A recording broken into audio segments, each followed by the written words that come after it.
Hello guys, welcome back to my 10th day mini blog. ನಾನು ಈ ತರ ಇದ್ದವನು ಪಟ್ ಅಂತ ಈ ತರ ಮಸ್ತಾಗಿ ಗೈಸ್, ಮಸ್ತಾಗಲ್ಲ ಲೈಟಾಗಿ ಸಿಂಪಲ್ ಆಗಿ ರೆಡಿ ಆಗ್ಬಿಟ್ಟು ಗೈಸ್. ಈ ತರ ನಾವು ಗೊತ್ತಾ ನಾರ್ಮಲ್ ಈ ತರ ಗೈಸ್ ನಡ್ಕೊಂಡು ಪೀಸ್ ಆಗಿ ಬಂದಿದ್ದೆ ನನ್ನ ಪ್ರೀತಿಯ BMTC ಬಸ್ ಸ್ಟ್ಯಾಂಡ್ ಕಡೆ ಗೈಸ್.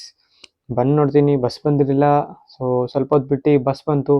ಸೊ ಬಸ್ಸಲ್ಲಿ ಕುತ್ಕೊಂಡು ಹೋಗ್ತಾ ನೋಡ್ತಿದ್ದೆ. ಸೊ ನಮ್ಮ ಬಾಸ್ಗೆ ಫುಲ್ ಅಲಂಕಾರ ಗೈಸ್. ಏನು ಕೇಳ್ರಿ, ಇವತ್ತು ಭೀಮಾವಾಸ್ಯೆ ಅಲ್ವಾ, ಅದಕ್ಕೆ ಅಲಂಕಾರ ಗೈಸ್. ಆಮೇಲೆ ನಾನು ಈ ಥರ ಇವ್ರ ಜೊತೆ ಎಲ್ಲ ಮಾತಾಡಿಕೊಂಡು ಸೊ ಮತ್ತೆ ಇನ್ನೊಂದ್ಸಲಿ ಕಾಲೇಜ್ ಕಡೆಗೆ ಇನ್ನೊಂದು ಬಸ್ ಹತ್ಕೊಂಡು ಇವರೆಲ್ಲ ಈ ಥರ ಹಾಕೊಂಡು ಸೀದಾ ಹೋಗಿದ್ದೆ. ಎಲ್ಲ ಹೋಗುತ್ತೆ ಗೈಸ್, ಕಾಲೇಜ್ ಎದುರುಗಡೆ ಇದೀನಿ ಅಲ್ವಾ, ಸೊ ಸೀದಾ ಕಾಲೇಜ್ ಒಳಗಡೆ ಹೋದೆ. 2 hours later.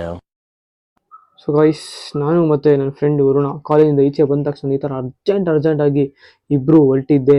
ಒಂದು ಮೀಟಿಂಗ್ ಕಾಲ್ ಬಂದಿತ್ತು ಗೈಸ್. ಸೊ ಮೀಟಿಂಗ್ ಹೋಗ್ಲೇಬೇಕಲ್ಲ ಅಂತ ಮೀಟಿಂಗ್ ಹೋಗ್ತಿದ್ವಿ. ಸೊ ಅಂದವೇ ಸೊ ನೋಡಿ ಲಿಫ್ಟಲ್ಲಿ ನಮ್ಮ ಹುಡುಗ ರಕ್ಷಿತ್ ಕೂಡ ಸಿಗ್ತ. ಅವನು ಹಾಕೊಂಡು ಈ ಥರ ಬಂದು ಪಟ್ ಅಂತ ಮೀಟಿಂಗ್ ಅಟೆಂಡ್ ಮಾಡಿದ್ವಿ ಗೈಸ್. ಈ ಮೀಟಿಂಗ್ ಬಂದು ಫುಲ್ಲು ಡಾಗ್ಸ್ ಬಗ್ಗೆ ಇರುತ್ತೆ ಗೈಸ್. ಲೈಕ್ ಡಾಗ್ ಬ್ರೀಡ್ ಹೆಂಗೆ ಏನು ಅಂತೆಲ್ಲ ಅದ್ರ ಬಗ್ಗೆ ಇರುತ್ತೆ. ಸೊ ಗೈಸ್ ಈ ಥರ ಇತ್ತು. ಸೊ ಮತ್ತೆ ಫುಲ್ಲು ಮೀಟಿಂಗ್ ಎಲ್ಲ ಇದಾಯಿತು. ಸೊ ನೋಡಿ ಗೈಸ್, ಇದೇ ಒಂದು ಆ ಡಾಗ್ದು ಕೆನಿನ್ ಕ್ರೀಕ್ ಅನ್ನೋ ಫುಡ್ ಬರುತ್ತೆ ಗೈಸ್ ಡಾಗ್ದು. ಸೊ ದಯವಿಟ್ಟು ಎಲ್ಲರೂ ಪರ್ಚೇಸ್ ಮಾಡಿ ಅಂತ ಹೇಳ್ತಾ ಸೊ ಗೈಸ್ ನಾವು ಡೈರೆಕ್ಟಾಗಿ ಮೇಲೆ ಬಂದ್ವಿ. ಬಿಕಾಸ್ ವ್ಯೂ ನೋಡೋಣ ಅಂತ ಅಂದ್ಬಿಟ್ಟು ನೋಡಿ ಗೈಸ್, ನಮ್ಮ ರಕ್ಷಿತ್ ಅಂತೂ ಕ್ಯಾಮ್ರಾ ಹೊರಟ್ರೆ ಸಾಕು ತಿರುಗ್ತಾನೆ. ಸೊ ಗೈಸ್ ಅವ್ರನ್ನೆಲ್ಲ ಮಾತಾಡ್ಕೊಂಡು ಮತ್ತೆ ನಾನು ಮತ್ತು ನನ್ನ ಫ್ರೆಂಡು ವರುಣ ಇಬ್ಬರೂ ಕೂಡ ಹೊರಟಿದ್ದೆ ಮನೆ ಕಡೆಗೆ.